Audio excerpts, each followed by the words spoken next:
नमस्कार दोस्तों,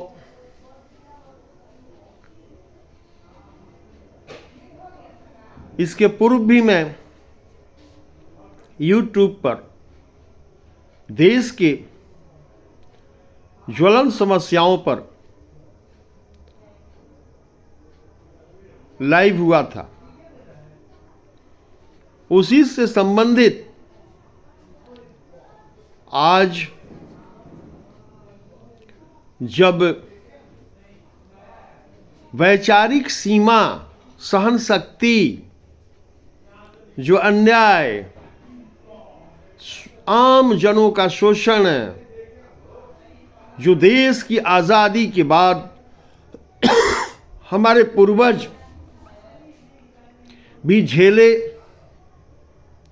हम भी झेल रहे हैं। मतलब निम्न मध्यम वर्गीय परिवार, लोअर मिडिल क्लासेस, हमारी वर्तमान पीढ़ी भी झेल रही है। और अगर हम अभी जो है सचेत नहीं हुए तो आने वाली पीढ़ी का क्या होगा? भावी जो पीढ़ी है हमारी, उनका क्या होगा, क्या हश्र होगा? मित्रों, मैं इस YouTube लाइव के माध्यम से मैं बिहार ही नहीं, मैं बिहार राज्य के ऐतिहासिक नगरी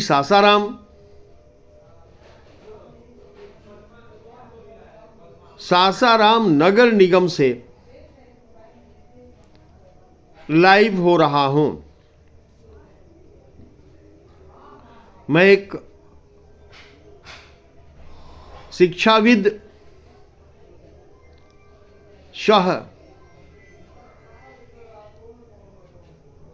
सक्रिय समाज सेवी भी हूं।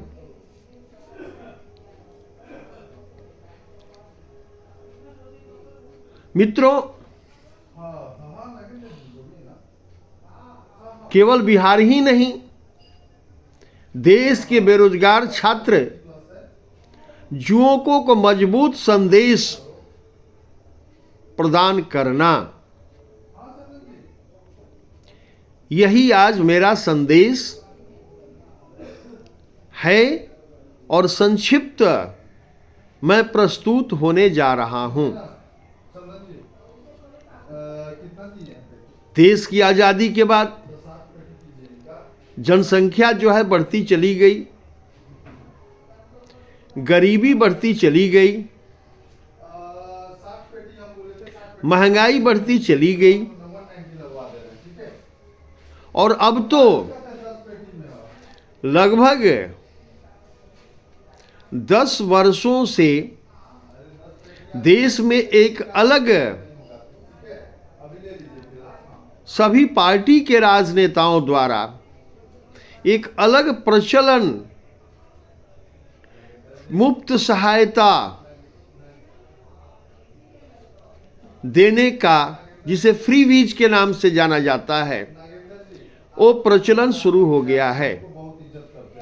एक तो बेरोजगारी,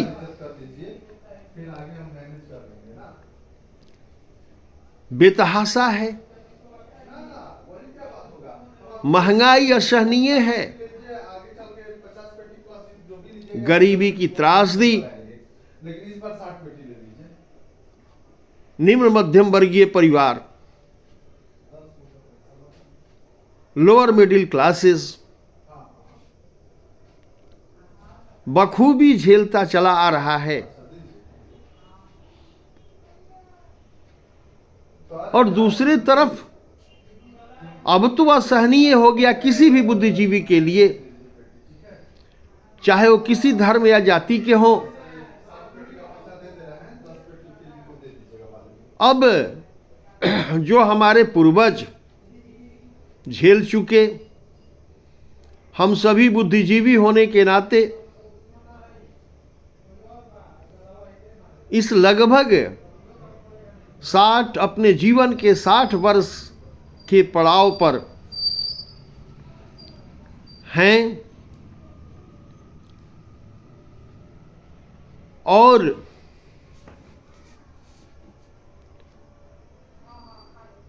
किस तरह से पूर्व की सरकारें, बिहार राज्य की ही नहीं, देश राष्ट्रीय स्तर की सरकारें हमें झांसा देते हुए, लॉलीपॉप प्रदान करते हुए हमें इस कदर झेलने को मजबूर किया कि आज देश की आजादी के बाद बेरोजगारी को अभी राष्ट्रीय या प्रांतीय किसी पार्टी के सरकार छात्र छात्राओं को योग्यता के अनुसार सामान्य शिक्षा का सर्टिफिकेट और डिग्री तो प्रदान करते चली आ रही है, लेकिन क्या उसके बारे में कभी भी किसी पार्टी के राजनेता ये सोचते हैं कि निम्न मध्यम वर्गीय परिवार आर्थिक यानी पैसे के अभाव में तकनीक शिक्षा नहीं ले पाया कि वो किसी तरह प्राइवेट कंपनी में भी गुजारा कर सके, जिनके अभिभावक अचल संपत्ति यानी जमीन बेचकर या कर्ज लेकर तकनीक शिक्षा भी दिया, तो देश की आजादी के बाद रोड मैप के तहत किसी पार्टी की केंद्रीय या राज्य सरकार हर वर्ष क्या सभी को नौकरी दे पा रही है? ये बहुत बड़ा प्रश्न चिन्ह है, जो कि अति सोचनीय, विचारणीय और चिंतनीय है। अगर कर्ज का पैसा जो कर्जदार है वो देता है, दबाव बनाता है, तो आए दिन कभी कभी तो समाचार पत्र में आज मीडिया जो चौथी स्तंभ है, पहले इसको आज के दशक लगभग 10 वर्ष पहले इसे गंभीरता से उठाती थी, लेकिन अब तो आज हमारे सबसे बड़ा दुर्भाग्य है कि हमारे देश के चौथे स्तंभ कहे जाने वाले जो मीडिया है, चाहे वो प्रिंट मीडिया हो, इलेक्ट्रॉनिक मीडिया हो, वो इसको लगभग इसको गौण समझ रही है। तब तो आज जब निम्न मध्यम वर्गीय परिवार, चाहे वो नौकरी पेशा हो, किसान हो, व्यापारी हो, मजदूर हो, जब कर्जदार पैसा मांगता है, उसके पास कुछ भी नहीं बच जाता अब आत्महत्या के सिवा, और वो आत्महत्या तो करता ही है, कभी कभी वो पूरे परिवार जो है आत्महत्या कर लेते हैं। साहब, बहुत ही ये दिल में दर्द लिए हुए, आंखों में आंसू लिए हुए ये बातें प्रस्तुत है।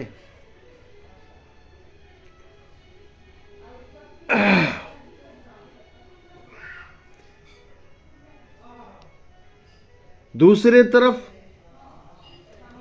क्या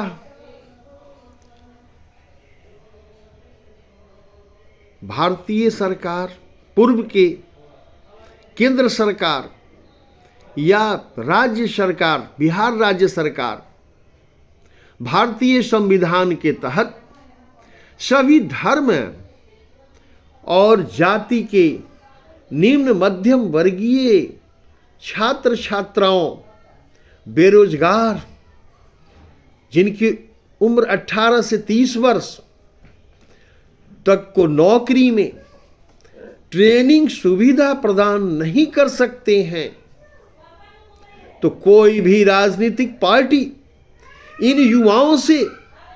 क्या वोट मांगने का अधिकार रखती है? साहब, ये बहुत बड़ा प्रश्नवाचक चिन्ह है। अति सोचनीय, विचारणीय और चिंतनीय है। अतः मेरा बिहार, खास करके बिहार राज्य के सभी बेरोजगार छात्र छात्राओं, नवयुवकों जो कि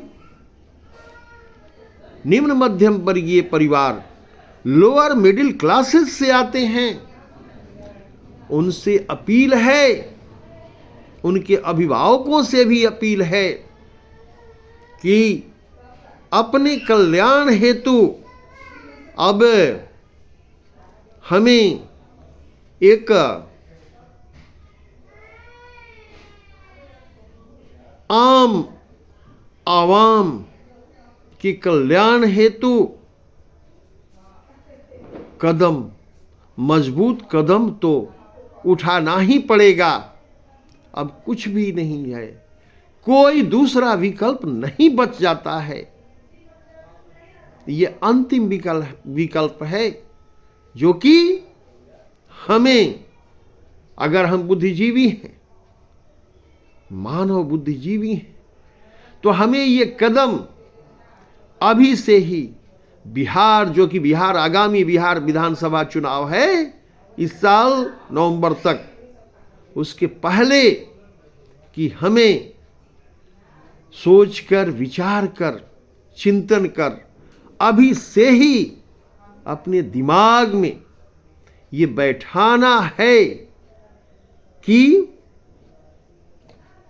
जो हमारे बेरोजगार छात्र छात्रा हैं, नवयुवक हैं, वही साहब,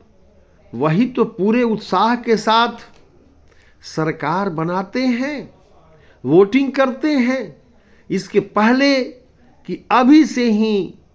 उनको जो है इस पर निर्णय करना है। ये दिल से निर्णय करना है, बिना धर्म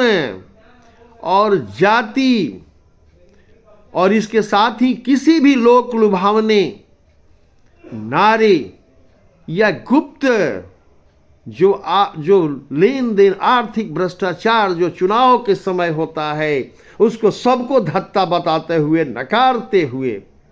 उनको जो बिहार के आगामी विधानसभा चुनाव है में किसी क्षेत्र से अगर निर्दलीय प्रत्याशी जो सभी बातें हैं निम्न मध्यम वर्गीय परिवार के लिए, उनके कल्याण के लिए, उनके रोजगार के लिए, उनकी और उनके भावी पीढ़ी के रोजगार हेतु, महंगाई दूर करने हेतु, गरीबी दूर करने हेतु किसी भी क्षेत्र से अगर आगामी बिहार विधानसभा चुनाव के निर्दलीय प्रत्याशी बेरोजगारी को दूर करने हेतु रोड मैप के साथ मजबूत चुनावी घोषणा पत्र प्रस्तुत करता है, तो आपका परम कर्तव्य है कि आप खुलकर, बिना भेदभाव, बिना लालच के अपने भविष्य निर्माण हेतु उसका मजबूत समर्थन करें। साहब, अब जो है, अब वो दिन दूर नहीं कि हमें अपने को मजबूत बनाने के लिए अपने परिवार, समाज और इसी से सही मायने में हमारा देश जो है मजबूत होगा, आर्थिक रूप से मजबूत होगा, धरातल पर मजबूत होगा और सही मायने में हम आर्थिक रूप से आने वाले समय में शीघ्र ही, बहुत कम समय में ही हम विश्व शक्ति जाने जाएंगे। इससे निसंकोच, इसमें कोई अतिशयोक्ति नहीं है। अतः आज मैं अपने फेसबुक मित्रों के माध्यम से मैं जितने भी आगामी बिहार विधानसभा चुनाव के परिप्रेक्ष्य में जितने भी हमारे निम्न मध्यम वर्गीय परिवार हैं, लोअर मिडिल क्लासेस हैं, उनके बच्चे, छात्र छात्रा, नवयुवक नवयुवती और उनके अभिभावक से भी करबद्ध प्रार्थना है कि अपने कल्याण हेतु अपने अपने परिवार और समाज, निम्न मध्यम वर्गीय परिवार, लोअर मिडिल क्लासेस के कल्याण हेतु आप अभी से ही एक मजबूत सोच, विचार और चिंतन के साथ आप अपना जो है एक समर्थन, एक निर्दलीय प्रत्याशी, चाहे बिहार के किसी भी विधानसभा से हो, लेकिन अगर उनका ये विचार है, मजबूत विचार है, अगर वो संभावित घोषणा पत्र रोड मैप के साथ एक मजबूत आवाज उठाने के लिए विधानसभा में, और अगर वो आगे आते हैं तो उनका समर्थन मिलना चाहिए। क्योंकि बिहार से ही ये आज इतिहास बताता है कि जो भी बिहार से ही जो भी कल्याणकारी कदम उठाए गए हैं, कल्याणकारी क्रांतिकारी कदम उठाए गए हैं, मानव हित में, वो बिहार से ही उठाए गए हैं। ये हमारा इतिहास बताता है। तो हम अब बिना समय गंवाए अब जो है अब मजबूत कड़ी के तहत अब अपने को तत्काल जो है इस पर